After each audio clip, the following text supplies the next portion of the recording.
Hello everybody, League with these few here. Today I'm going to show you my top 5 favorite cubes.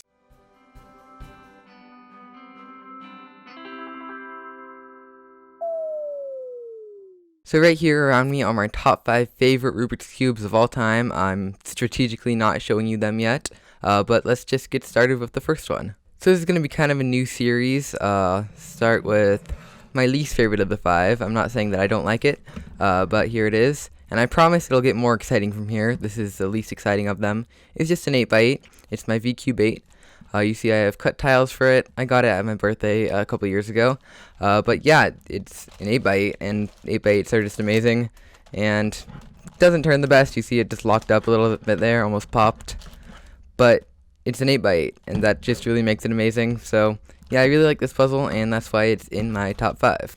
It also does have a fun challenge to solve it. It takes a while, and I actually kind of like longer solves, like a couple of these other ones up here.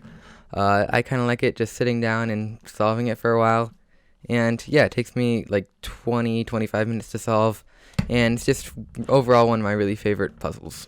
Next up on the list is the Pyraminx Crystal, and much like the last one, it doesn't actually turn very well. The turning is not why I like it. It's just the functionality of it. So you see here, you can move pieces around like this. It's basically a Pyraminx mixed with a Megaminx, if you know what those two puzzles are. When first looking at it, you might think it could work like a Megaminx, where you just have the faces that you turn, and it moves these 5 pieces, and it just doesn't have centers. But actually, it also turns these 5 pieces, and so it just makes a new challenge on top of the Megaminx. It's basically the corners of a Megaminx with extra edges that work together like Pyraminx would. And also, yeah, it doesn't work very well. It pops and locks up a lot.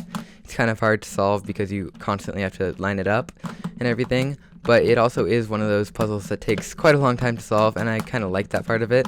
And the really cool thing is, I got it at a competition, used of course, although it was in great condition still, for $5, along with another puzzle, which isn't very good. But yeah, I got it for really cheap, and it's just a really cool cube, so that's why it's on this list too. Now as for my next favorite, this one is actually one that works really cool. On the outside, it looks like just a cheesy little cube that's just no different than a normal 3x3. But you see here, it is the Oscar's treasure chest. I'm sure a lot of you guys already know what it's going to do. It works just like a normal cube. It doesn't turn the best. It actually turns much worse than a normal cube, even like a Rubik's brand. But once you solve it, like that, see, the top will come off. So just the top layer comes off, and only when it's solved. So you see, it's just kind of like nothing's coming apart. And then you solve it. I don't even remember what I did to it. And it comes off there. I also I got this for Christmas a couple of years ago, and it's also just a cool cube. Not one that I really like to solve because it's just like a normal cube, but one to kind of show off to your friends and keep secret stuff in that you don't want people who don't know how to solve a Rubik's Cube to get to. And you may have just noticed there that it was kind of coming apart. I had to kind of put it back together, and so yeah, there's a couple minor annoyances that I have with this cube. One of those being that it kind of falls apart quite a bit, but that was mostly my fault that time there. The other major annoyance is just how bad it turns. You see it locks up a bunch. When it's only partially solved, it can kind of come up like this. And even if you don't have the very opposite layer solved, like maybe you're in the middle of the last layer, this side will still come off. You can do that, half turn, still go right back on. But yeah, pretty cool cube nonetheless. Now moving right down the line, this is the Moyu Megamorphix. I believe it's the Megamorphix. It may be the Mastermorphix, but I'm pretty sure it's the Megamorphix. It's the 4x4 version of a Morphix puzzle.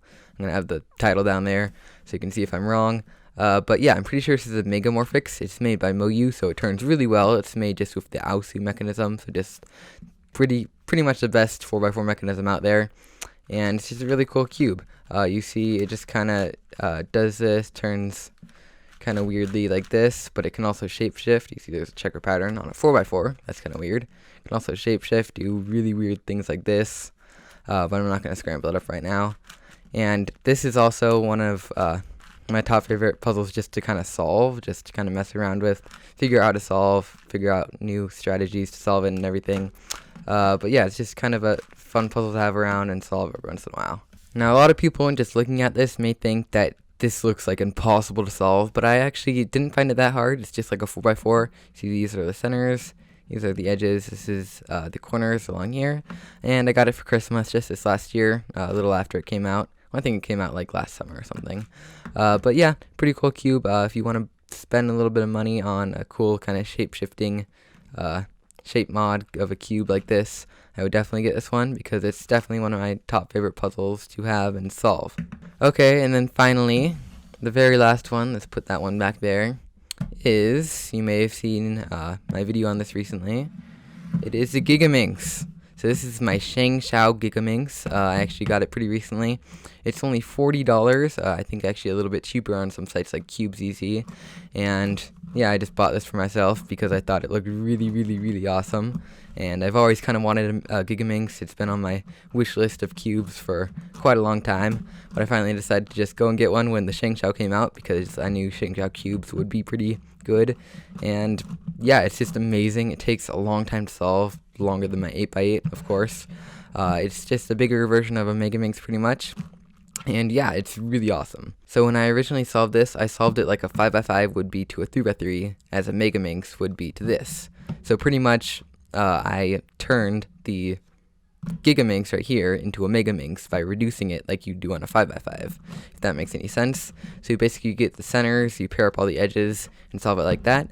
But I've since been told that there's actually an easier way to do it, where you just, I'm assuming you just build up around the cube, and I've actually tried to do that, it kind of failed. But yeah, I'll look at that tutorial soon on how to solve it more effectively, and maybe I can get to like 10 minutes, because right now it takes me like 30. But yeah, overall, it's just a really solid puzzle, much better than like the Cube for You, and I'm assuming MF8 turns probably at least as well as the MF8 one, because you know it's Shengshou, and Shengshou always makes good, like not amazing, but good quality puzzles, not speed cubable, but just pretty awesome, I don't know. But yeah, it's just a Gigaminx, and I really like it, and that's why it's #1 on this list of my top favorite cubes. So yeah, that is pretty much it for this list. You see all of my top favorite cubes along here. So yeah, a lot of these are just cubes that I like to solve, but yeah, they make for a pretty cool collection of fun cubes. So yeah, if you like this video, make sure to leave a like down below to show me that you liked it. Leave some comments down below to say if you like this new kind of series, I guess. I may start to compare more like top 5 kind of videos. I know they're kind of like, you see them everywhere, but hopefully doing this for cubes is a kind of cool idea. And so if you want to see more in the future, leave a comment down below, maybe leave a like I said. Stay subscribed to be notified when another video like this comes out, like another top 5 comparison video, maybe like the top 5 worst cubes. If you want to see that, leave a comment down below. But anyway, I'll see you guys next time. Bye!